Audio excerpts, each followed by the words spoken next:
This is the Whole Care Network.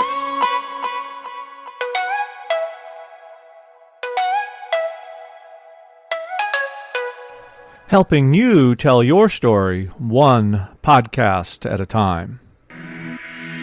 Content presented in the following podcast is for information purposes only. Views and opinions expressed in this podcast are solely those of the host and guest and may not represent the views and opinions of the Whole Care Network. Always consult with your physician for any medical advice, and always consult with your attorney for any legal advice. And thank you for listening to the Whole Care Network.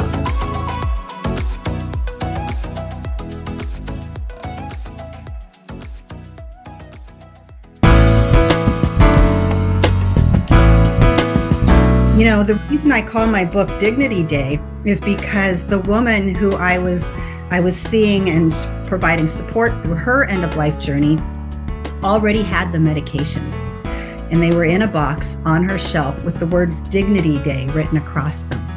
She knew when she was ready, when the time was right, when she was at that moment when she could say, I'm doing this now, that they would be waiting for her.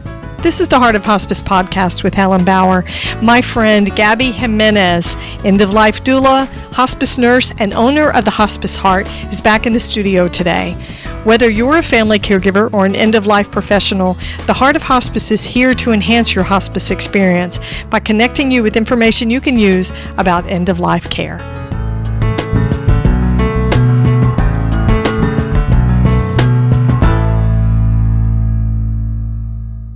This episode of The Heart of Hospice is sponsored by Odonata Care.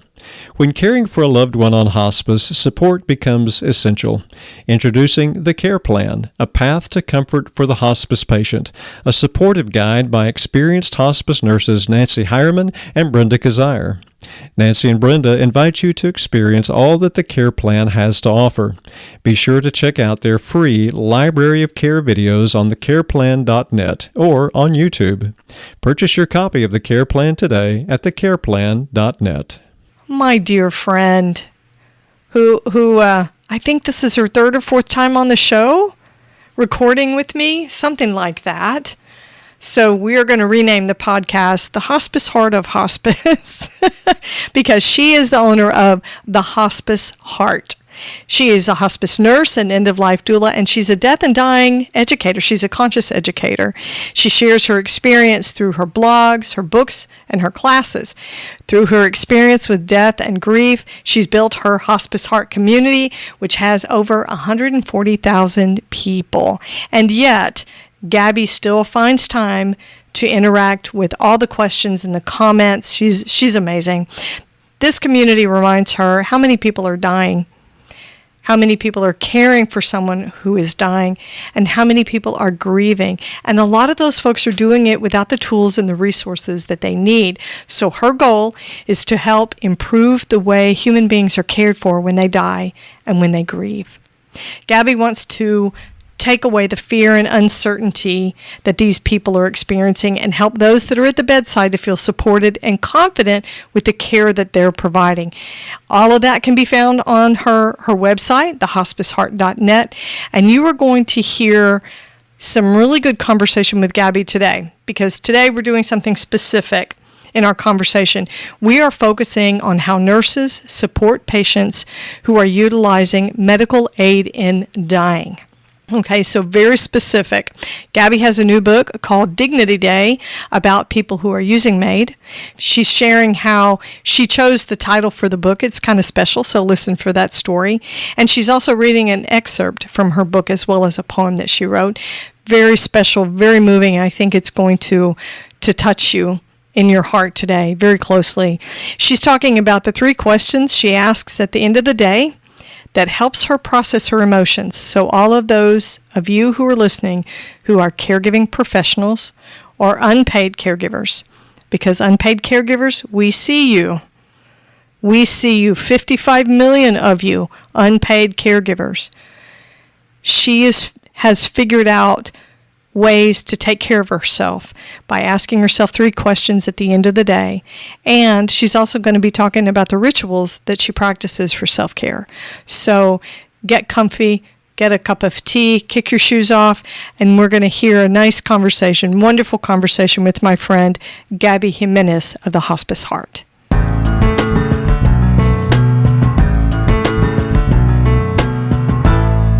Gabby, welcome back to the show. It's so great to have you.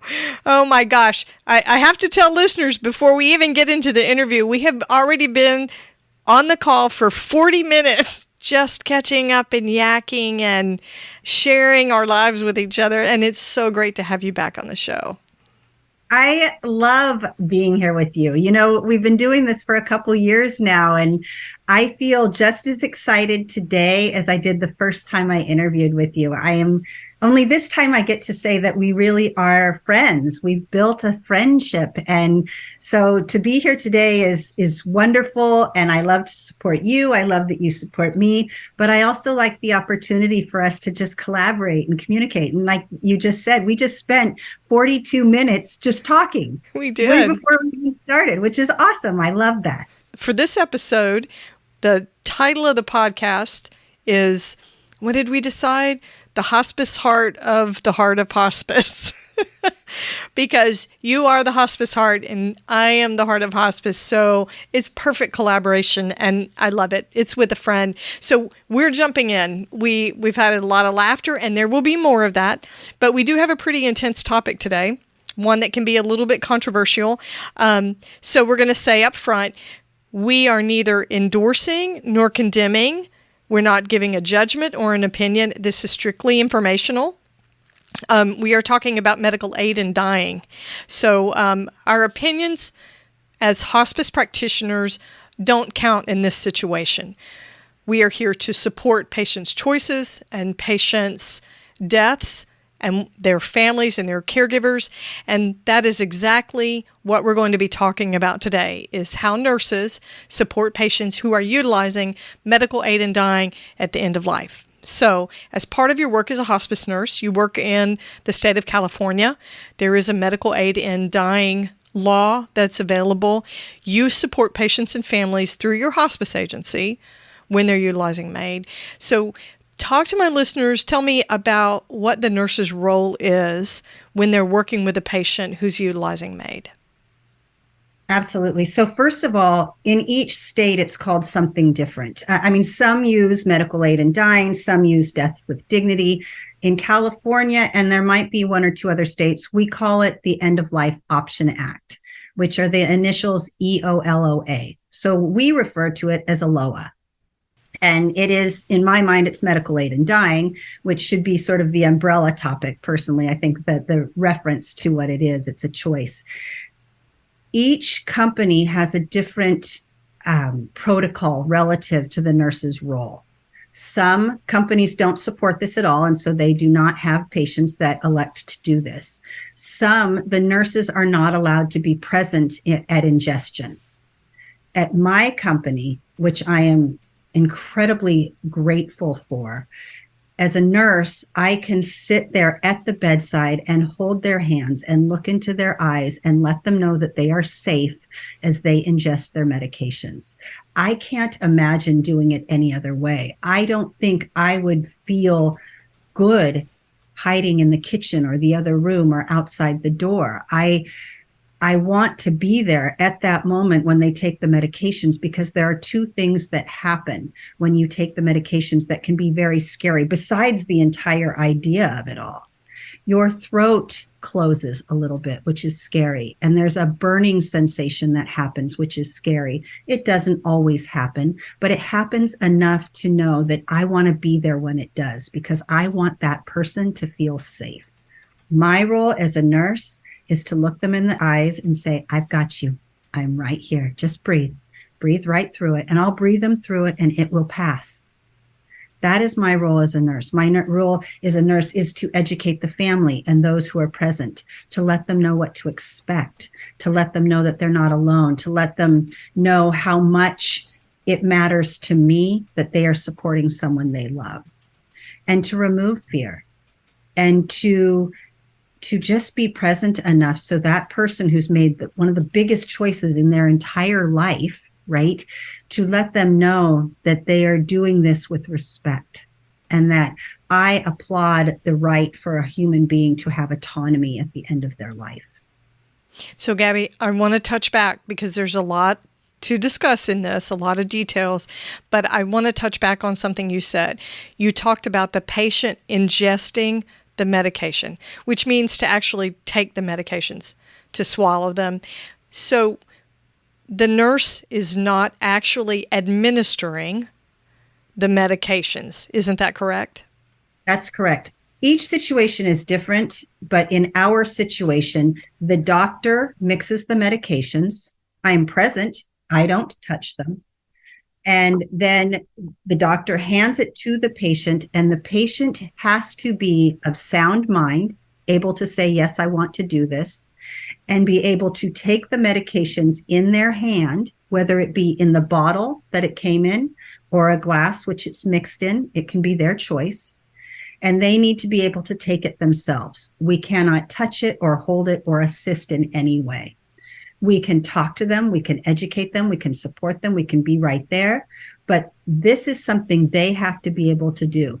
Even if they should stop, we can't push the glass a little closer or help them. This is something they need to do on their own. So my role is not to give them the medications, but to be there and be present for them when they take them.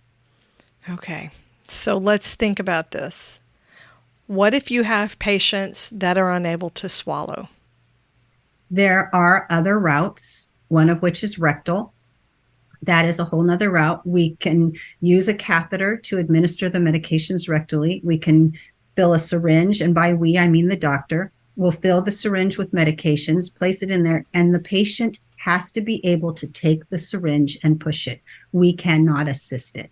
So the doctor can prepare it and have it in place, but the patient has to be able to administer it themselves. And the caregiver can't administer it either. The family cannot administer it. You actually do not have to have a doctor or nurse present. The family can do it on their own. They can choose however they want to do it. They can have whomever they need to there. We can't witness that. We would need to step away. So we would not be present for that if the family was going to participate. But no, the patient has to be able to administer it in our presence. When we are present, the patient has to be able to administer it themselves, not with assistance from anyone else. Is there a psychological screening or a waiting period? What is the law in California? Okay, in California, and this has changed a little bit, it used to be that you would have your first meeting with the doctor, right? The initial meeting, the conversation where the protocols are expressed and explained. The person is, for lack of a better word, is maybe interviewed, right? Is this person cognitive and aware of what they want to do? Are they of sound mind? Are they capable of taking the medications? Make sure all of that is done. That is the first letter that is initiated by the doctor. It used to be, up until about almost 2 years ago now, it used to be that there was a 2-week waiting period for the second letter, which is when the prescribing doctor will come in and follow up. It has now been moved to 48 hours, which is significant in the life of somebody who's making this decision because a lot can happen in 2 weeks. So now that it's 48 hours, the second doctor, which is the prescribing doctor, will have another interview with this person. And that will be the time when the prescription for the medications are written. That prescription is written and it is sent to a compounding pharmacy, which is a special pharmacy who compounds the 5 medications, which is what we use at this time, and creates a powder. And that is not covered under insurance. It is not covered by a hospice Medicare benefit. It is something that is out of pocket. In California, it's about $700 right now, which has changed over the years. Back when it first started for California, it was almost $5,000. So It's definitely changed quite a bit. And it is something that is really important that families understand that it is out of pocket. And so that second visit with the doctor is the one that initiates the prescription. The prescription is written. The family will pick up the medication. It comes in a bottle that is a powdered form of the medications. And it's a 2-part things. So you first take antiemetics for nausea, right? So you take that first, and about 45 minutes to an hour later, you will then use the medications. The medications used to be mixed with 4 ounces of water. It now has been reduced to 2 to 3 if the person cannot swallow 4 ounces, but they would need to swallow at least 2. So is the medication formula, for lack of a better word, the compounding, the mix that's ordered, is that standard, or is that something that's according to the physician that's ordering it? It's standard. It is the same medications, and I'm going to venture to say that all across the board, whichever state, the medications are the same, but that I am not 100% sure of. The medications that we use here in California are diazepam, digoxin, morphine, amitriptyline, and phenobarbital. It's interesting. So there's a lot of legalities that go into this whole thing. So why is that waiting period so significant? You said that was really a big advantage to patients. What happens between 48 hours and 2 weeks that a patient, would be unable to use MAID? That's a really good question. Time takes on a whole new meaning when you have left, right? So when you are told that you have less time, that time is so significant. Now, if you have a decline that is happening rapidly and you can feel things changing, whether your pain is increasing or perhaps even your swallowing ability is lessening, or maybe you're having extreme nausea, or whatever symptom you're having, that is only going to exacerbate, and you know that. Knowing that you have this option is something that kind of sits on the back burner for a little bit, right? It's there, when you're ready, you can do it. And then you decide, okay, it's time. And then you have to wait 2 weeks. What if all of that you were experiencing is heightened, and all of a sudden the pain just gets worse, or the difficulty swallowing, or the vomiting, or whatever you're going through, the anxiety is high? 2 weeks is a lifetime. The fact that they changed it to 48 hours is a big compliment to the person making this decision. It's a gift in many ways, because what it says is you don't have to wait. It was hard enough getting to the point where you made this brave decision. We're going to assist you here and allow you to move forward in a time that's convenient for you. Now, some people have planned ahead. I know that this diagnosis is going to lead to a difficult time for me. I am going to suffer. I'm going to plan ahead. Some people have the meds already in their house, and they'll say, okay, we're going to do it tomorrow. So they've already gone through that process, which I think is brilliant, because then they can do it when they're ready. Now, we're not going to say you have it, so you should do it now. We're also not going to get upset if they decide on the day they call us in to change their mind. This isn't about us. What we want you to know is that if you've made this brave decision, we are going to walk alongside you on this journey, be with you in whatever way we possibly can, in a time frame that works best for you to relieve your suffering. So you have patients that go through all the process, have the medications actually with them in the home, and they decide they don't want to do it. Some, not many, decide they don't want to do it. Some wait too long and can't do it. When you say can't, it means they physically can't give it to themselves. So at that point, it can't be utilized. They are no longer appropriate. They don't follow the proper protocols. Right. They are cognitively unable to. They maybe cannot swallow. They maybe cannot hold it. They cannot take the medications down in the way that they need to in order for this to be effective.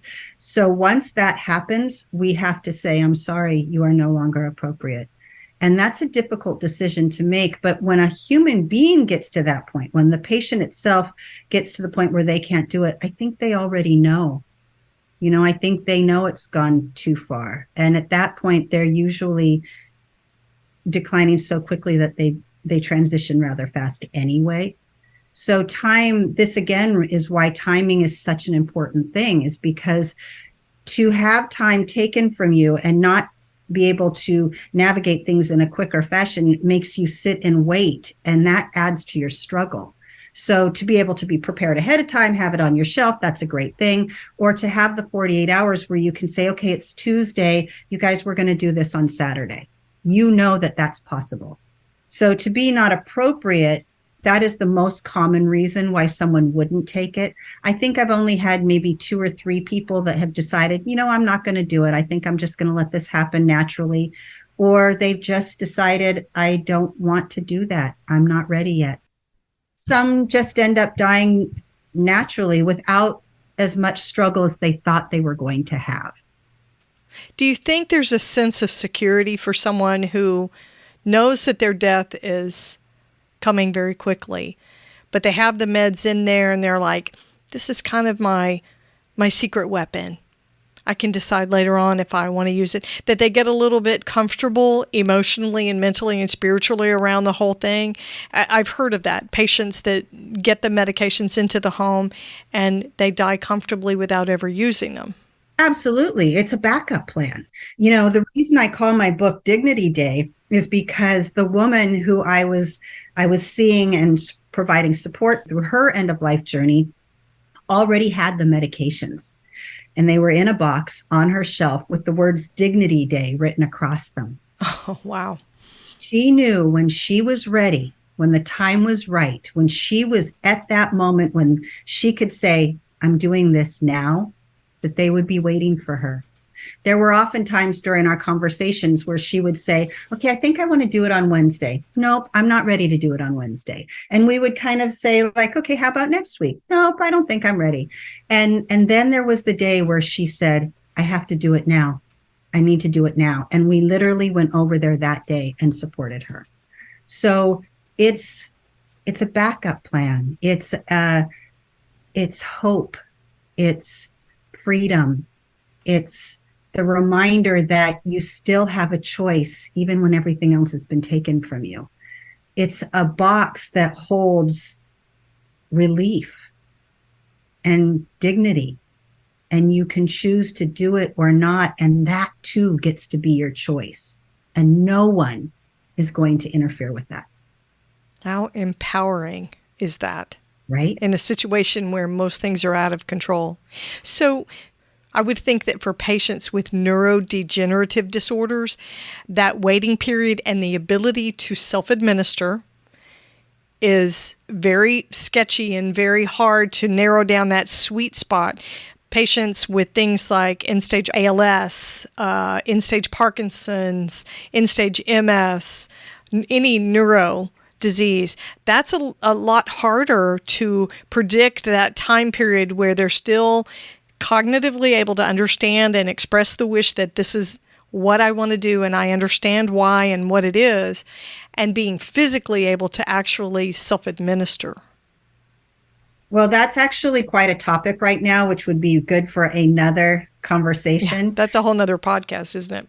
Yes, absolutely. Because people with disabilities, or with ALS is a good example, they're still cognitively able to make a decision this powerful and important, but physically unable to act on it. And there's a lot of question out there, and I don't think I'm qualified to really give the details on that, but enough to say that there is an organization of people who are collaboratively coming together to find a way to allow people with disabilities or for instance, ALS, to be able to qualify for this act. It at this time, it is not available. And that seems unfair to me, because if they are aware of what's happening to them and they are cognitive enough to make a decision, how can we come together to allow them to make that choice as well? But again, I don't know enough of the facts to be able to really say more than that. I just think that it's important that we honor all humans the best that we can while still complying with the protocols. I think some things can be tweaked a little bit, and I believe that this is one of the things that is being considered. When caring for a loved one on hospice, support becomes essential. Introducing the Care Plan, a path to comfort for the hospice patient, a supportive guide by experienced hospice nurses Nancy Hireman and Brenda Kazire, with over 40 years of combined hospice experience. The Care Plan is your trusted companion, a wealth of knowledge from clinicians who understand the unique challenges of hospice care. Nancy and Brenda provide practical insights in their book, along with a library of guided videos that offer caregiving tips and techniques to make caregiving easier and simpler. The Care Plan isn't just a book, it's a source of strength for those who navigate the challenges of caregiving, ensuring that every moment is embraced with compassion and care. The goal of Odonata Care is to transform the end-of-life experience through education and support. Nancy and Brenda invite you to experience all that the Care Plan has to offer. Be sure to check out their free library of care videos on thecareplan.net or on YouTube. Don't forget that the Care Plan is also available in Spanish. Purchase your copy of the Care Plan today at thecareplan.net.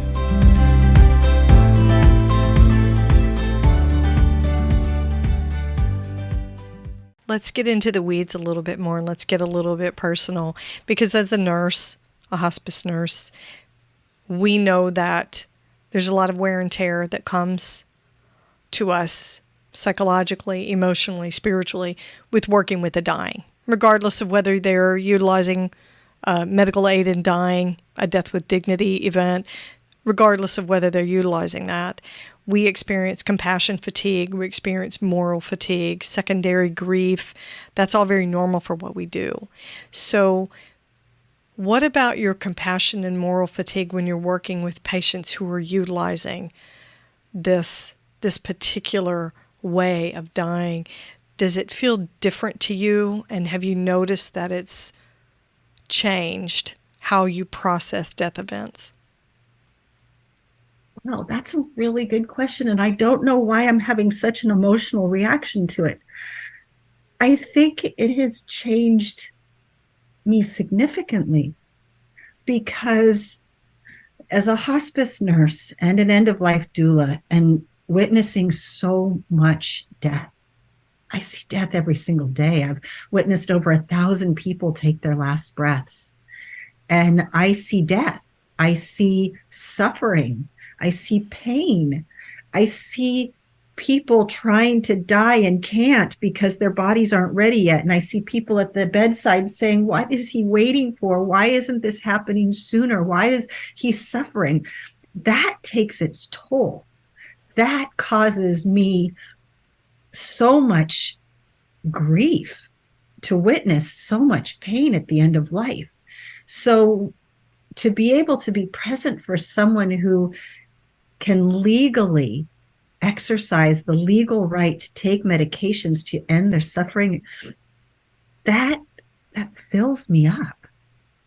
I never say no when someone says, Gabby, can you be with this patient when they take their medications? Yes, I can, because what that means to me is I get to be witness to a human being making their own choice, having autonomy and a voice to be able to say, I want to end my suffering today. And I can simply say, I'll be right there. Yeah. My grief is less. My pain and sadness is less.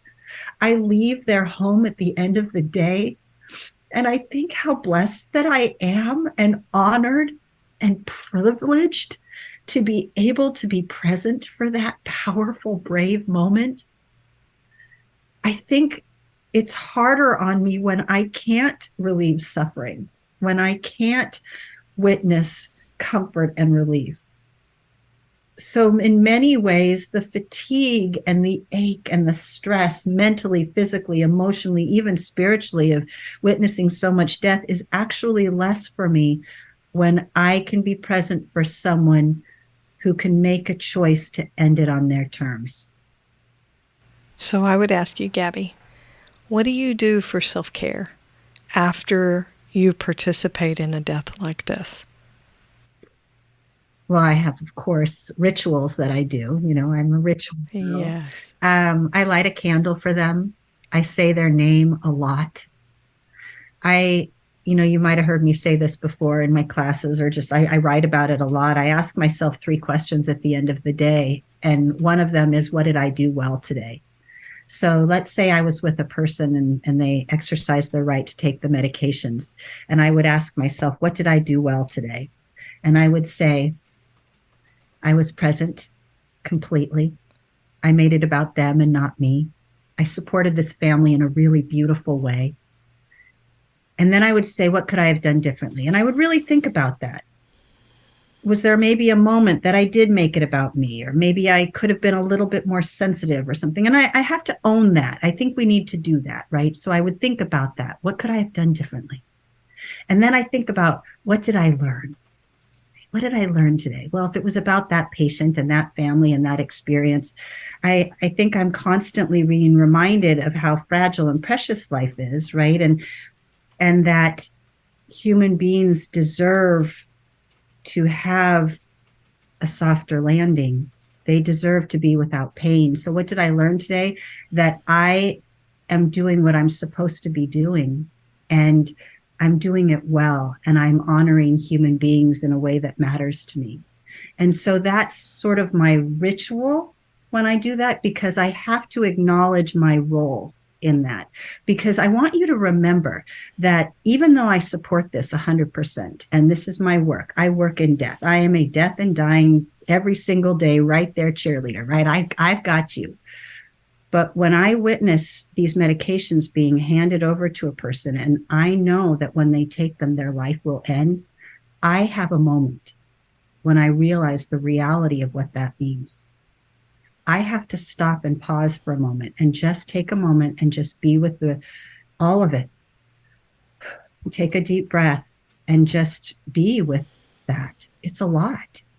We're handing somebody medications that will end their life because they've chose to, because they followed the proper protocols, because their life was ending anyway, and they're choosing to do this without pain or suffering.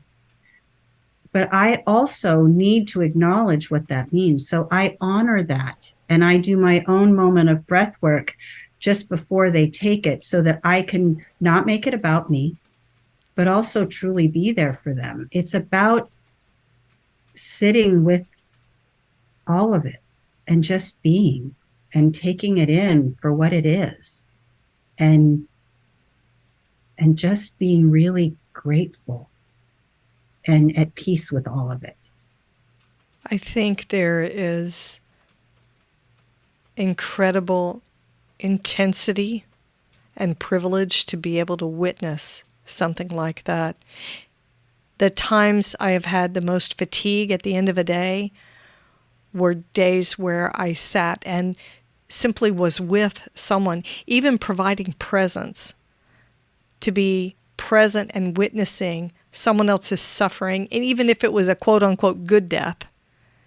That's exhausting, and it takes something from us.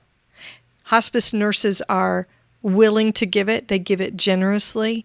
They give of that energy and that presence, and yet we still experience those eroding energies, the grief, the compassion fatigue. And it's all a part of what we do every day. Every day. And it's not just the nurses, right? It's the aide that cradles the patient during a bath and the patient dies during the bath. You know, it's the chaplain holding someone's hand, the social worker counseling a family as a patient draws the last breath. This is what we do every day. I've never met a hospice person that said, man, this is just the stupidest choice I ever made. Why would I work in this field? Right? Yeah. You know, we're sitting at the bedside in whatever position, whether you're a caregiver, a family member, a clinician. And it's almost like we want to take some of what they're carrying with them, right? And say, look, I'll hold it for you so you don't have to take that with you. And so I almost envision a water balloon, right? You've got this water balloon and you start filling it with water, and it just gets fuller and fuller and fuller. And if you don't stop, turn the water off and tie the knot, it's going to splash and spill everywhere. Well, that moment before the knot is tied is so explosive in many ways. You feel it. I feel it. I feel it when I've taken on too much. I feel it when I'm wearing too much of the emotions that are in the room. I know now when I have to step back and just breathe. We have to practice self-care. We have to take time out for ourselves. We have to know our boundaries. And if you don't, then you're going to explode everywhere. I mean, it's going to be messy. And I have never once said, why am I doing this work? I've never said I shouldn't be doing this. What I do is have conversations with myself saying, have you taken a break today? This is too much for you. Step back. That is so healthy. Right. And now that I do that, I know what I'm capable of, and I know what my limits are. And I am finally, it's only taken 10 years, I'm finally honoring that. And that is what I try to teach anyone else who does this work, is that you are allowed to put yourself first. You cannot, what's that saying? You can't pour from an empty cup. And so we have to do that and give yourself permission to. There is nothing wrong with saying, I can't do that today. I have to take care of me. Absolutely. I think it's easier to take care of other people than it is to take care of ourselves. Boy, isn't that the truth? Absolutely. So I want to talk about your book. Dignity Day just came out. It is about working with people who have chosen to utilize their Death with Dignity Act, or EOLA, is that what you called it? EOLOA, End of Life Option Act. Yes, End of Life Option Act for California, medical aid in dying. So the title Dignity Day is based on your experience with the woman who had written that. How meaningful that is, and what a legacy I'm sure she did not mean to create in your life, but she did. Who is the book for? Actually, so before she died, I told her I was going to write the book. Oh, yeah? And I told her that I was going to call it Dignity Day. She loved it. She absolutely loved it. This book is written for anyone who is choosing to do this.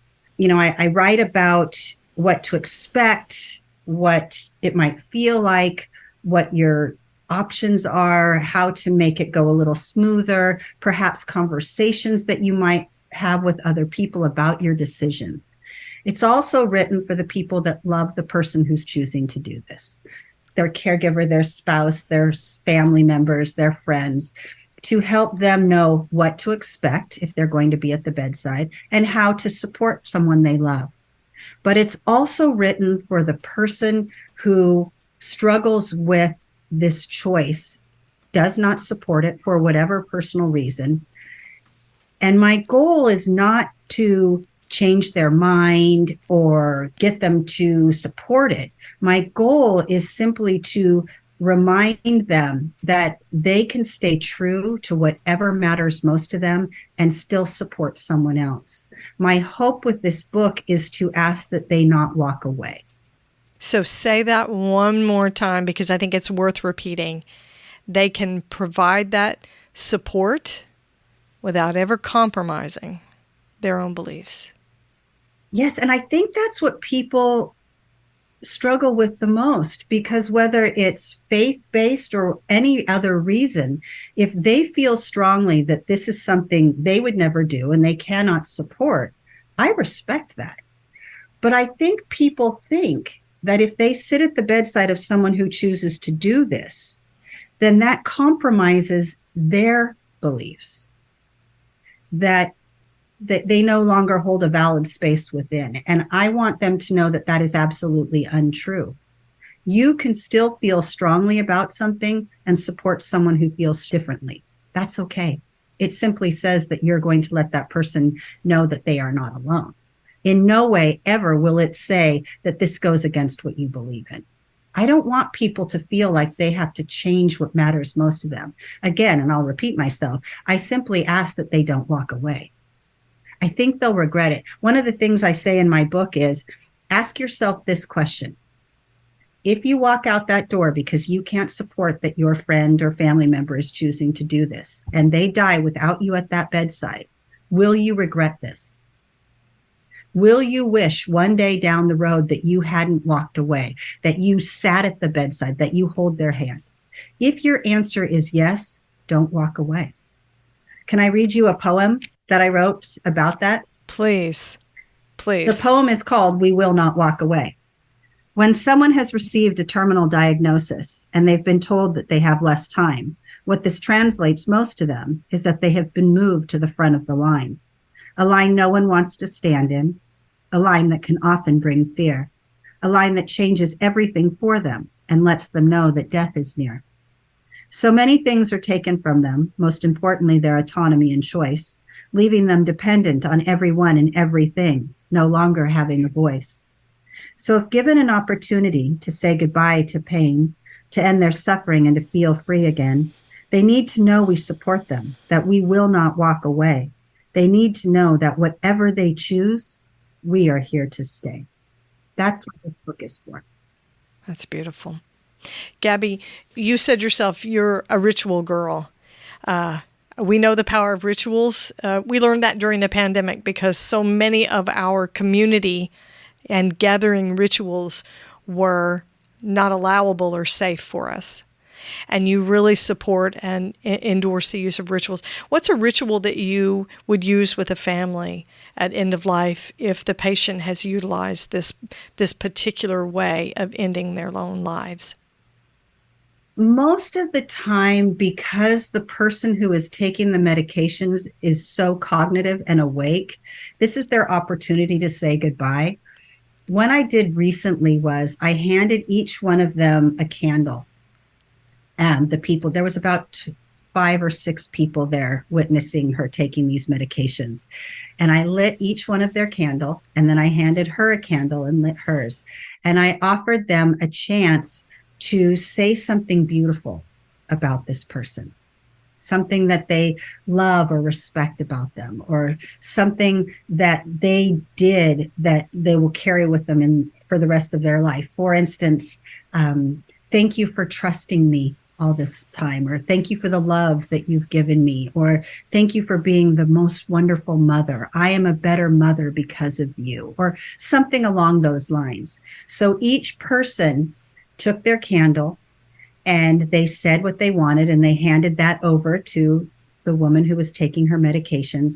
And then what I asked them to do was, after they were done saying what they did, was to put the candle kind of down next to her on the bed, blow it out, and put it next to her and watch the swirl, and let her see the swirl of the energy of the candle flames going out, of these messages that are circling and sort of wrapping around her. And each one took a turn saying something lovely about her, her effect on them, the gifts that she brought into their life, and said goodbye.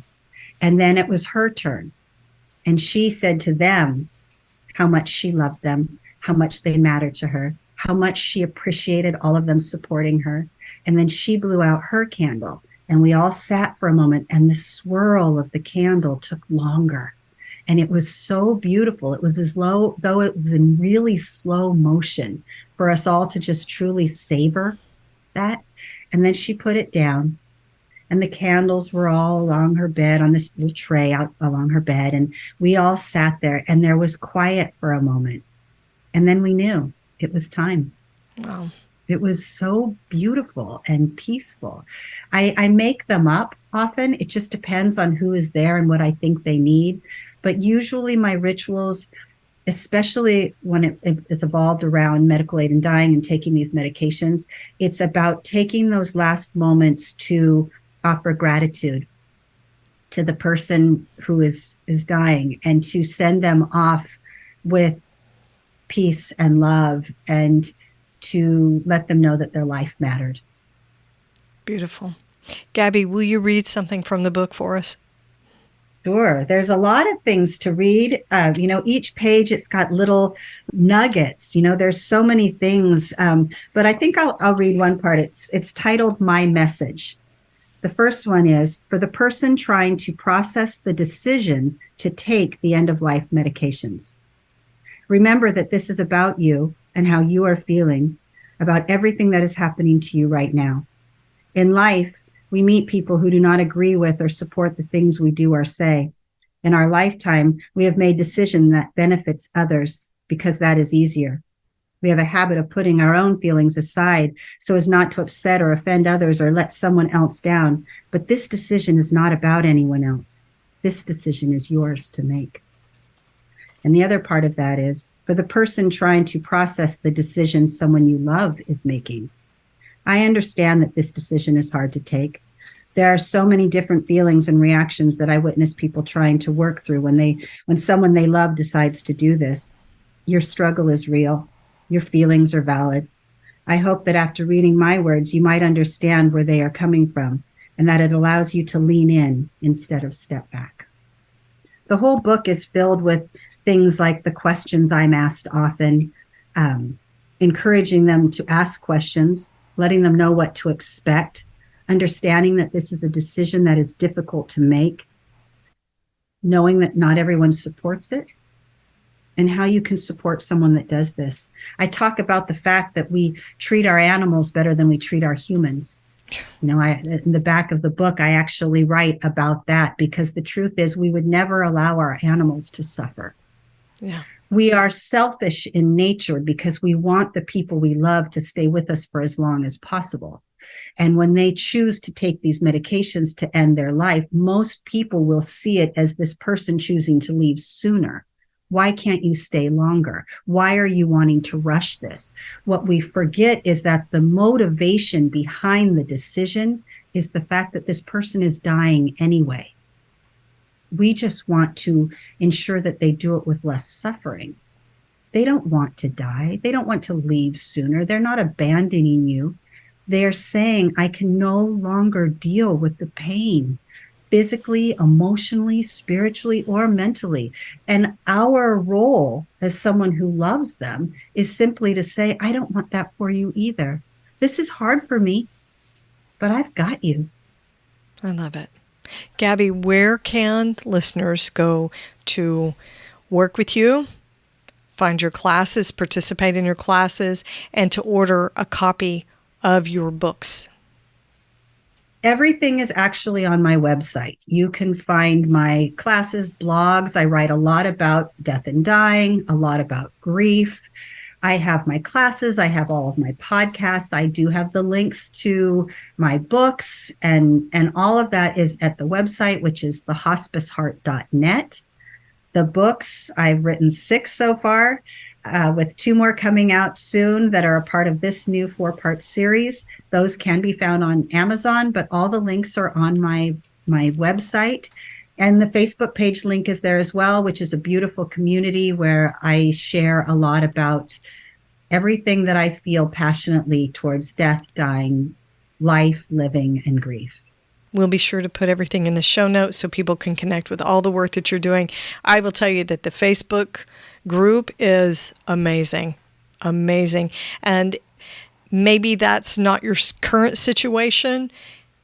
There's so much to be learned from what you're writing and how people are writing into you and responding to you with questions and comments, telling their own stories. Just amazing stuff.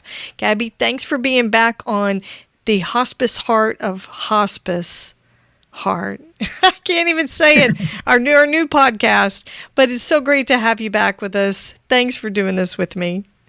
Thank you for having me. I love you so much. Love you right back. You can find Gabby and her books at thehospiceheart.net. Same thing on Facebook. Her Facebook group really is very active and very amazing. You're going to want to connect in with that and see what she's doing there. Be sure to catch the next episode of the Heart of Hospice podcast. You can find more episodes on theheartofhospice.com, and don't forget to follow us on your favorite podcast platform. You can connect with the Heart of Hospice on Facebook and Instagram and send your questions or comments by email to helen@theheartofhospice.com. And remember, no matter who you are or where you are in your hospice journey, you are the heart of hospice.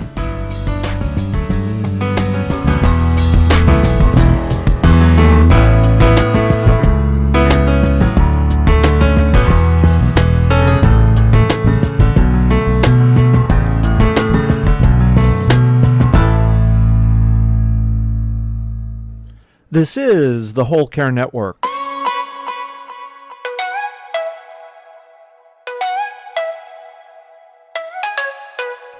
Helping you tell your story one podcast at a time.